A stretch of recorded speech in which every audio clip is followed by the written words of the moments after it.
tout le monde, j'espère que vous allez bien. On se retrouve aujourd'hui pour une nouvelle vidéo et on se retrouve aujourd'hui pour mon lecture manga numéro 16. J'espère que vous allez bien, moi ça va super parce qu'aujourd'hui j'ai une lecture manga remplie de coups de cœur à vous présenter. Je me suis dit que ça pouvait être sympa, au lieu de classer shoujo, shonen, seinen, de vous classer par éditeur. Et dans les classer par éditeur, de vous classer un petit peu par mon ordre de préférence. On va commencer avec le tome 3 de Somali et l'esprit de la forêt de Yako Guraishi, publié du coup bien chez Comico. Il s'agit d'un seinen de type aventure fantastique, toujours en cours avec 3 tomes. J'ai pas de date pour le tome 4. Au prix de 7,90€ et de 13,30€ ou 35, je ne sais plus. Une couverture de ouf. Ça a été un super tome. Donc tout simplement, Somali et notre ami le golem continuent leur route dans le désert. Et franchement, ce qui a été... Enfin, continuent leur périple. Ce qui a été super bien, c'est que malgré le temps qu'il y a eu entre les deux tomes, donc entre le tome 2 et le tome 3 pour sortir, et ben j'ai pas du tout eu l'impression de m'être perdue dans la lecture. J'ai réussi à le reprendre super facilement. Et c'est vraiment très bien pour ce genre de série qui sort assez lentement. Waouh, c'était vraiment une super lecture, j'ai adoré.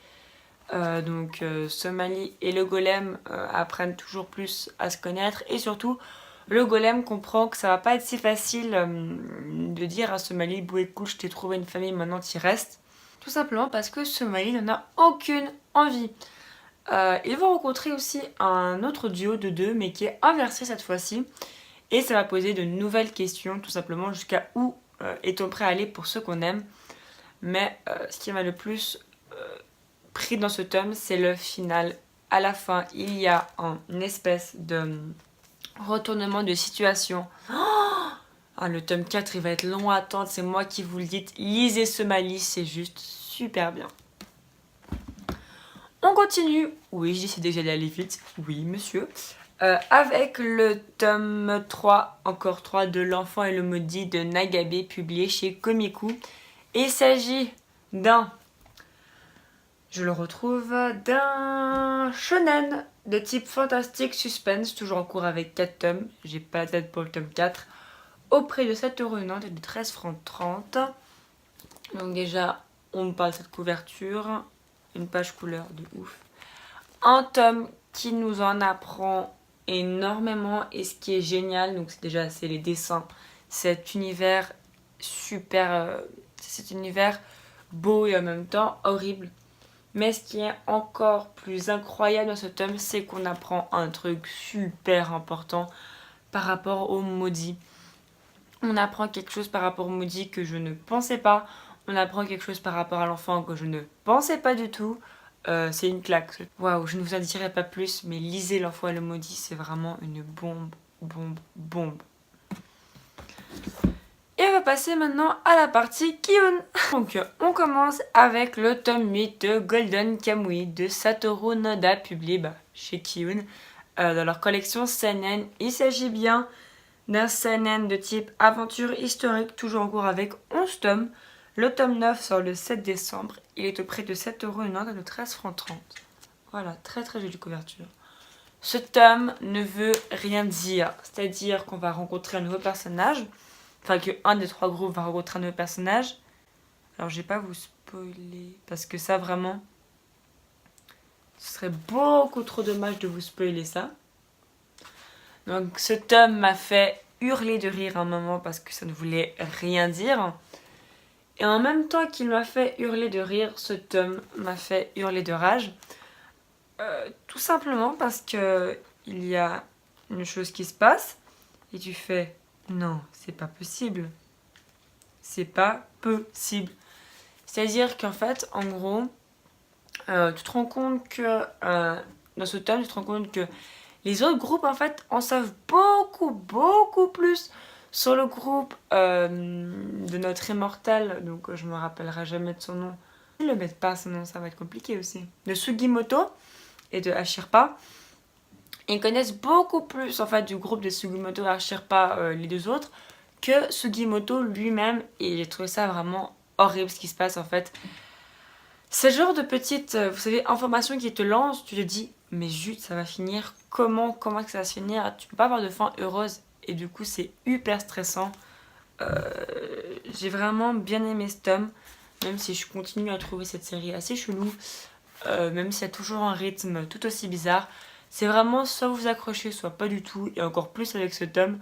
Moi je trouve ça très très drôle. Il y a un passage qui m'a fait énormément rire, où je pense que des personnes vont juste être là, mais qu'est-ce qui se passe? Donc voilà, Golden Kamuy, moi je vous le recommande. Après, si vous voyez que le rythme ne vous plaît pas, ne le suivez pas. Et juste, dans ce tome, on ne suit pas vraiment notre groupe, ou du moins vachement moins. Et c'est cool parce que du coup, on a un peu... On commence vraiment, l'auteur commence vraiment à utiliser cette pluralité de points de vue qu'il peut avoir. Du coup, je trouve ça très très sympathique. On continue avec une lecture qui a été très très bonne. Il s'agit de Him, Great Priest Imhotep de Makoto Morishita.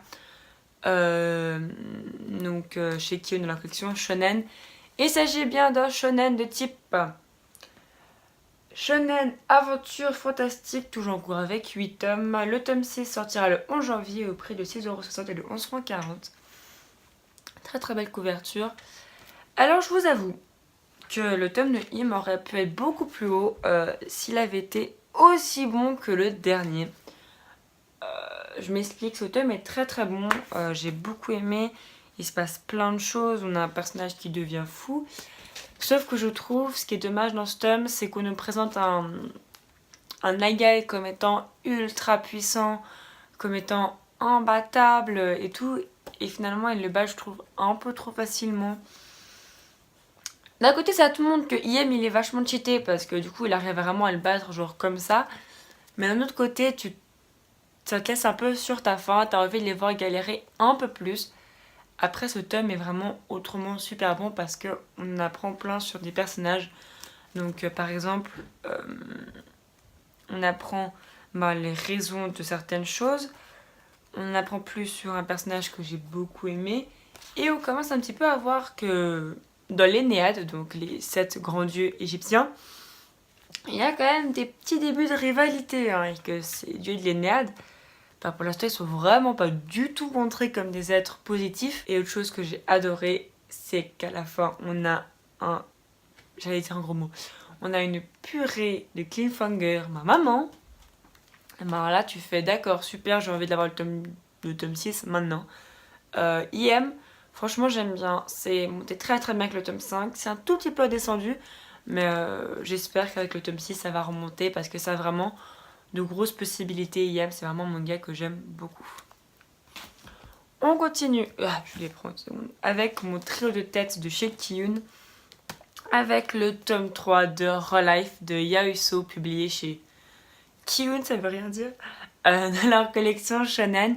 Il s'agit pourtant bien d'un shonen de type suspense fantastique, toujours en cours avec 6 tomes, pas date pour le tome 7, au prix de 9,65€ et de 16 francs quelque chose.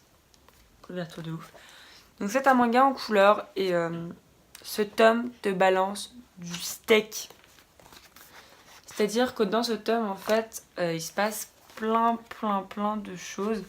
Donc toujours, on s'enfonce un peu dans ces caractères, on s'enfonce toujours un peu dans ce monde. Il y en a toujours notre petite amie Arata qui est en train d'avancer dans son passé, d'avancer dans son relife. Et il fait un très grand pas dans ce tome, un très très grand pas, on apprend plus sur son passé et c'est vraiment super triste. J'ai beaucoup aimé. Et en même temps, on a donc Arata qui commence à parler d'un thème un peu compliqué pour un certain personnage, je vous en dis pas plus.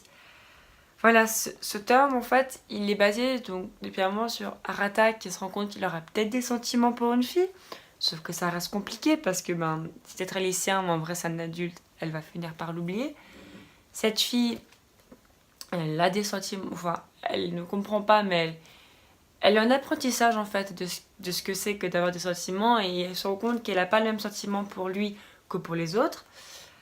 Et en fait, on a toutes ces intrigues qui sont en train de se mélanger parce qu'on a Arata qui va devoir aider un personnage. Arata, il va se remettre en mode adulte et il va voir un personnage. Et ce personnage, en fait, va traîner avec une des filles de son groupe. Mais du coup, c'est pour lui, il faut absolument pas qu'il se fasse choper en fait, tout simplement. Parce que ben, s'il se fait choper, s'il voit, mais pourquoi t'es un adolescent, ça veut rien dire, ben son relife se finit et ben, lui, il a besoin de ce relife. Du coup, il veut absolument pas le rater. Très très très bon tome, j'ai adoré, c'est vraiment une série que je vous conseille. Je vais vous parler maintenant de mes deux dernières lectures, donc de mes deux gros coups de cœur, avec le tome 11 de My Hero Academia de Kohei Horikoshi publié chez Kiun. Il s'agit d'un shonen de type aventure fantastique, toujours en cours avec 16 tomes je crois.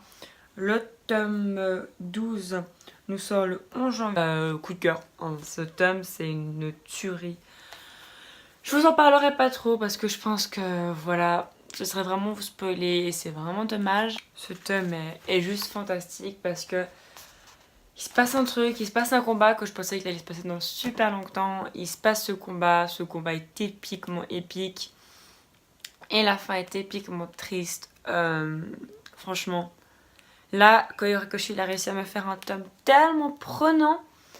Tu sais, j'étais en train de lire mon tome, je n'arrivais plus à le quitter. J'étais là, mais qu'est-ce qui va se passer? Qu'est-ce qui va se passer? Qu'est-ce qui va se passer? Et non, c'était juste fantastique. Je vous en parle. Voilà, en un seul mot, lisez ce tome, lisez cette série. C'est en train de prendre de la puissance. Et pour l'instant, je vois aucun signe d'essoufflement. Franchement, My Hero Academia, je pense qu'il a un très bon futur qui l'attend. C'est vraiment que du bon. Et on va parler de mon plus gros coup de cœur. Il s'agit du 3e tome des Mémoires de Vanitas de Junmo Shizuki, publié chez Kiun. Il s'agit d'un shonen de type aventure fantastique, toujours en cours avec 4 tomes. Le 4e tome sort le 8 février. Ça va être super long d'attendre parce que j'ai aucune envie d'attendre entre nous. Au prix de 7,90€ et de 13,30 €. Matez-moi cette couverture. Ce tome est ouf. Parce que pour la première fois de la série, t'as vraiment l'impression, Noé s'affirme en fait. T'as l'impression que pour la première fois, Noé s'affirme et dit, bon écoute Vanitas, c'est bien gentil, mais rappelle-toi que je suis quand même vachement plus puissant que toi, que je suis vachement plus stylé que toi. Non, je rigole. Non, voilà. Noé, il prend ses coucougnettes à deux mains là et bam, il défonce tout. Donc j'ai trouvé ça génial. On continue à sombrer dans le caractère de Vanitas, on continue à sombrer dans ses intrigues. Et on va trouver des nouveaux un peu méchants. Et un méchant qui m'a fait extrêmement rire, mais qui a l'air extrêmement puissant. Ce tome, c'est ma vie. Je l'ai juste adoré. J'ai pas envie de vous en parler trop parce que je veux tellement que vous vous dites oh, mais j'ai envie de savoir de quoi elle parle, je vais aller l'acheter. Franchement, là, lisez cette série, c'est... Enfin... Si vous n'aimez pas Jun Mochizuki, je sais pas si vous allez l'aimer, mais si vous avez envie de tenter Jun Mochizuki, vous pouvez tenter. C'est juste trop. Enfin, moi, c'est voilà quoi. C'est mon bébé, cette série. C'est mon bébé, j'adore. Mémoire de Vanitas, je vous le conseille à fond. Cette vidéo est déjà finie. J'espère vraiment qu'elle vous aura plu. Je vous fais des gros bisous. Donc, n'hésitez pas à me dire ce que vous avez pensé des séries que j'ai présentées, ce que vous avez lu dernièrement. Je vous fais des gros bisous et surtout, à vous les studios.